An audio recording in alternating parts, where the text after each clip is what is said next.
Hello friends, welcome to Nafsheer kitchen. ఈరోజు ఒక మంచి బ్రేక్ఫాస్ట్ రెసిపీ అండి.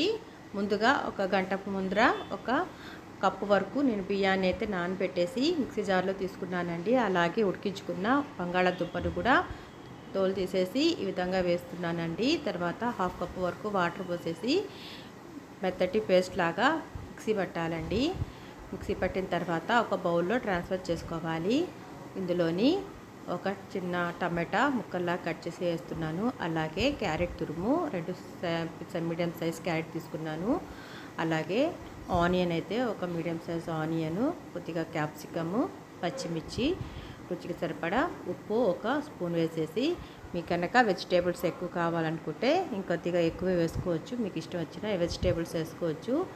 ఈ విధంగా వేసిన తర్వాత బాగా కలిపేసి లాస్ట్లో కొత్తిమీర కూడా వేసేసి ఒకసారి బాగా కలపాలండి. ఈ విధంగా కలిపిన దాన్ని పక్కన పెట్టేసుకోవాలి. తర్వాత అలాగే దోశ పెనం మీద కానీ లేకపోతే చిన్న ప్యాన్ మీద కానీ మనం చిన్న చిన్న దోశల్లాగా పెద్ద దోశల్లాగా వేసుకోవచ్చండి. నేనైతే ఫస్ట్ చిన్న దాంట్లో వేస్తున్నాను. హీట్ అయిన తర్వాత 1 స్పూను 2 స్పూన్లతో చిన్న దోశలాగా వేస్తున్నాను. చాలా సింపుల్గా, ఈజీగా, చాలా టేస్ట్గా కూడా ఉంటుంది. ఒకసారి మీరు కూడా ఇలా ట్రై చేసి చూడండి, మీకు కూడా నచ్చుతుంది. ఫ్రెండ్స్, నా వీడియో కనుక నచ్చినట్లయితే తప్పకుండా లైక్ చేయండి, షేర్ చేయండి, అలాగే సబ్స్క్రైబ్ చేయండి. పక్కనే ఉన్న బెల్ ఐకాన్ని క్లిక్ చేయండి.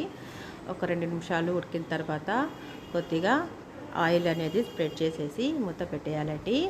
5 నిమిషాల తర్వాత రెండవ వైపుకు టర్న్ చేసుకుంటే చాలా ఈజీగా వచ్చేస్తుంది.